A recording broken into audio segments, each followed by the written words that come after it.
Hello guys, नमस्कार। मैं हूं रूपाली, आप देख रहे हो रूपाली रिएक्शन। तो गाइस, आज बात करते हैं कुछ नकली धर्म गुरुओं के बारे में जो हमारे गुरु बनने की कोशिश करते हैं। एक्चुअली गुरु तो क्या, वो किसी लायक नहीं रहते हैं, ठीक है, लेकिन वो हमें ज्ञान देते हैं कि हमें कैसे सोसाइटी में रहना चाहिए, कैसे बात विचार करना चाहिए, अपने से बड़ों के साथ हमारा व्यवहार कैसा होना चाहिए, अपने पड़ोसी के साथ कैसा व्यवहार होना चाहिए, वो हमें सिखाते हैं। बल्कि सीखने की बहुत सख्त ज़रूरत उनको है। अपनी बातों से कैसे मुकरना है, अगर हमें सीखना ही है उनसे, तो अपनी बातों से कैसे मुकरना है ये हम उनसे सीख सकते हैं। सफ़ेद झूठ कैसे बोला जाता है ये हम उनसे सीख सकते हैं। अपने धर्म को धंधा कैसे बनाना है ये हम उनसे सीख सकते हैं। भगवान का नाम लेके पैसा कैसे कमाना है ये हम उनसे सीख सकते हैं। बस उनसे हम यही कुछ चीज़ें सीख सकते हैं। बाकी जो रियल ज़िंदगी में हम, एक होता है ना अपना आचरण, अपने से बड़ों के साथ कैसा व्यवहार करें, छोटों के साथ कैसा व्यवहार करें, अपनी ज़िंदगी कैसे बेहतर करें, ये सब हम उनसे कुछ नहीं सीख सकते, क्योंकि ये उनके अंदर ऑलरेडी बहुत अभाव है, उनके अंदर है ही नहीं ये चीज़, तो हम उनसे क्या सीखेंगे। बात करती हूँ वो छोटे वाले बाबा के बारे में, अनिरुद्ध के बारे में। तो इनका अर्नव ही नाम है, क्या है यार वो गोलू बाबा। इतना बवाल हुआ कि इतना ट्रोल किया गया, फिर भी ये लोग बाज नहीं आए। 8 यूट्यूबर के अगेंस्ट इनके फादर ने कंप्लेन किया है। मतलब उनका पूरा प्लानिंग है कि नेक्स्ट टाइम से कोई इन पे मीम ना बनाए, कोई इनका नाम लेके मतलब इनको बुली ना करे, कहने का मतलब ये है। तो मैं उनके फादर को, सिंपल सी अरोरा साहब को मैं एक बात बोलना चाहूँगी कि प्लीज़ आप जो पैसा केस लड़ने में लगा रहे हैं अपने बेटे के हेल्थ पे लगाइए। और आप क्या बोल रहे थे आज एबीपी न्यूज़ में बैठ के कि मेरे बेटे को ट्रोल किया जाता है। आपके बेटे को ट्रोल नहीं किया जाता है सर। जब आपका बेटा बात करता है ना, गोलू बाबा जब बात करते हैं तो बात करते हुए हाँफता है, यानी कि मतलब उसका हेल्थ ठीक नहीं है। आप कभी जब वो कंटिन्यू बोल रहा हो ना, आप उसकी बातों को सुनिए ज़रा। वो रुक रुक के क्यों बोलता है, उसको सांस लेने में दिक्कत होती है, उसको हेल्थ इशू है। और आप क्यूट दिखे इस चक्कर में आपने उसको इतना मतलब ढोल जैसा बना दिया है। कोई लगता है 10 साल का बच्चा है, 10 साल के बच्चे का कोई हेल्थ वो नहीं होता, उसको अपनी फिटनेस की कोई ध्यान नहीं होती, कितना एक्सरसाइज करना चाहिए, कुछ व्यायाम वगैरह। बच्चे स्कूल जाते हैं, पीटी करते हैं। आपने एक नया झूठ बोल दिया ताकि और कंट्रोवर्सी हो। एक्चुअली ये झूठ ना, लॉरेंस बिश्नोई का नाम इन्होंने इसलिए झूठ बोला था ताकि सिक्योरिटी मिल जाए, अच्छी खासी 7-8 पुलिस वाले मिल जाए, घर पे बैठे रहें और इनको अच्छा फील हो, वीआईपी फील हो, इसलिए इन्होंने कंप्लेन किया, झूठी कंप्लेन। अब पुलिस इंक्वायरी कर रही है। पुलिस का तो आप समझते ही हो, किसी ने फेक कॉल ऐसे कर दिया होगा, पुलिस इंक्वायरी करती रहेगी 2-4 महीने तक, कुछ सबूत नहीं मिले, लेकिन उससे भी इनको फेम मिला। अब जब लोगों ने इनको इनविटेशन देना बंद कर दिया, इनको बुलाना बंद कर दिया, तो फाइनली आज न्यूज़ में आके सफाई दे रहे हैं दोनों बाप बेटे कि भाई हम कुछ गलत काम कर रहे थे, ये कर रहे थे। आप गलत काम नहीं कर रहे थे, लेकिन आप 10 साल के बच्चे का स्कूल छुड़ा के आप कहाँ मेडल लेने जा रहे हो। मैं उनके फादर से बात करना चाहती हूँ। आप उस 10 साल के बच्चे का स्कूल छुड़ा के, आपने खुद आज स्टेटमेंट दिया है कि मेरा बेटा अभी स्कूल नहीं जा रहा है। तो जो 10 साल का आपका बेटा स्कूल नहीं जा रहा है, तो आप क्या महान काम कर रहे हैं। जो बेटा आपका आज स्कूल नहीं जा रहा है, वो संस्कृत में क्या श्लोक पढ़ पाएगा। बी प्रा करके एक सिंगर हैं, पंजाब के हैं, उनसे पूछा गया कि जब आप उस बालक से मिले थे तो आपने क्या बोला था उनको। उनका इंटरव्यू पड़ा हुआ है यूट्यूब पे। उन्होंने बोला था कि मैं समझ गया था ये सब दिखावा है, लेकिन मैंने उनको पर्सनली बोला प्लीज़ आप पहले ज्ञान लीजिए, कहीं गुरुकुल में जाके शिक्षा ग्रहण कीजिए, तब जाके आप कथावाचक बनिए। उन्होंने बिल्कुल सही बोला था।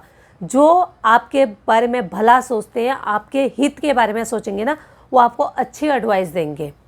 ये ना आप इधर के धोबी का कुत्ता, ना घर का ना घाट का, वो हाल आपका हो गया। और सेकंड है हमारी ब्यूटी क्वीन दीदी, लग्जरी ब्रांडेड दीदी, एप्पल का फ़ोन यूज़ करने वाले दीदी, क्या बोलते हैं, गुची का वो चाहिए, उनको पर्स चाहिए, ये चाहिए, क्या बोलते हैं,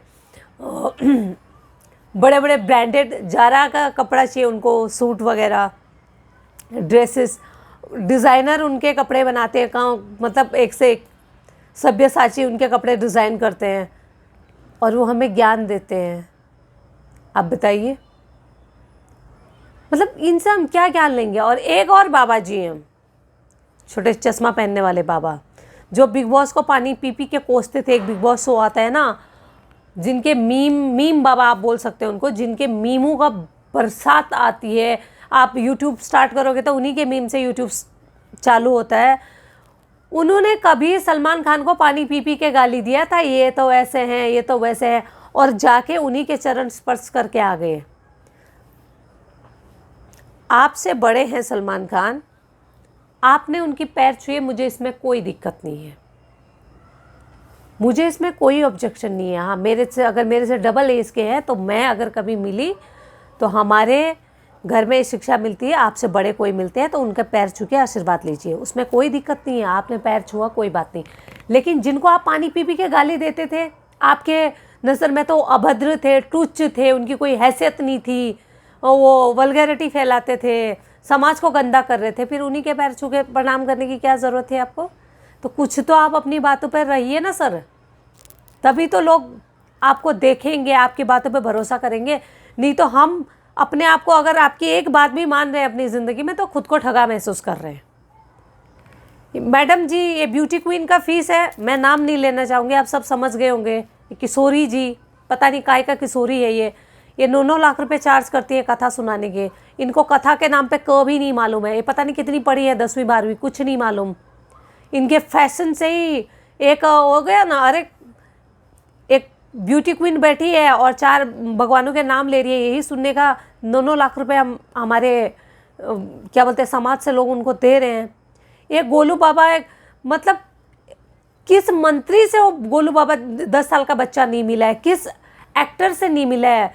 वीआईपी से वीआईपी जगह गया, जहाँ हमें पूरी ज़िंदगी लग जाएगी मेहनत करके जाने में, वहाँ वो इस उम्र में सब जगह जाके हो गया उसका काम।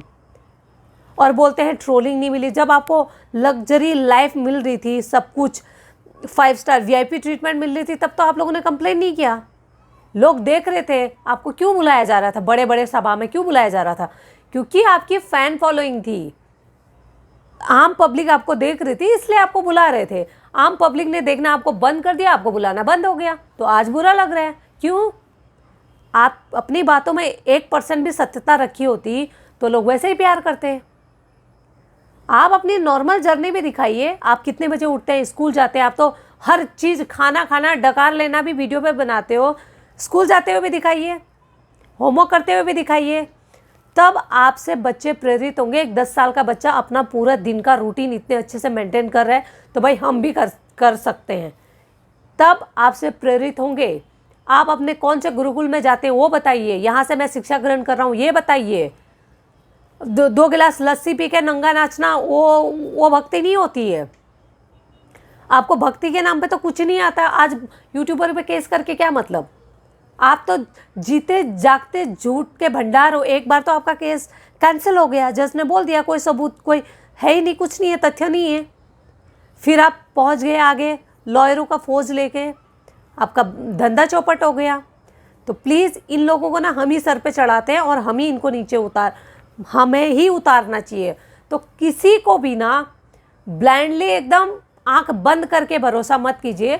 जो हमारे घर में 80-80 साल के बुजुर्ग बैठे हैं ना, वो बहुत अच्छी आपको कथा सुना देंगे, आपके धर्म के बारे में बता देंगे। आप खुद सबसे बेहतर अपने धर्म के बारे में जान सकते हो।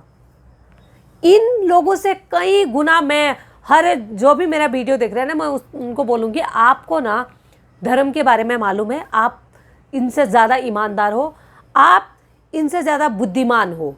ये तो ढोंगी हैं, नकली हैं, फ्रॉडी हैं, झूठे हैं, 2-4 शब्द और हो तो वो भी है। ये मतलब बुराइयों का ना जीते जागता मिसाल ये है। अगर आपको देखना हो ना कपटी छली बहरूपिया इंसान कैसा दिखता है, तो इनका फ़ोटो देख लीजिए, यही है। चाहे वो किशोरी जी हो या वो बालक गोलू लाल हो या फिर वो मीम बाबा हो, जो भी है ये लोग, ये झूठ के पुलिंदे हैं। तो इनका स्टेटस लगाना बंद कीजिए, इनकी बातें सुनना बंद कीजिए। हमारे यहाँ पे प्रेमानंद जी महाराज जैसे बाबा भी हैं, जिनका मैं अगर सच में एक वीडियो छोटा सा एक शॉर्ट देखती हूँ ना, दिन भर दिमाग में बैठता है कि हाँ इंसान को कैसा आचरण रखना चाहिए। तो उनको सुनिए, जो आपकी रियल मतलब ज़िंदगी में जो हमें काम आता है ना, वो ज्ञान देते हैं। खाली झूठ मूठ का आपको उल्लू बना के ना आपका पैसा लेके 2-2 3-3 करोड़ की गाड़ी में नहीं घूमते हैं, 3-3 लाख का पर्स लेके नहीं घूमते हैं, 5 स्टार होटलों में नहीं रुकते हैं, पूरा मतलब VIP एकदम लग्जरी लाइफस्टाइल नहीं जीते हैं। तो गाइस, आपका कहना क्या है? आपको भी क्या मेरी तरह ऐसा लगता है कि ये बाबाओं ने ये झूठ मूठ का सबको उल्लू बनाया? प्लीज़ कमेंट कीजिए, शेयर कीजिए, सब्सक्राइब कीजिए। Thank you. किसी को भी ना एकदम आंख बंद करके फॉलो मत कीजिए। Thank you so much. Thank you.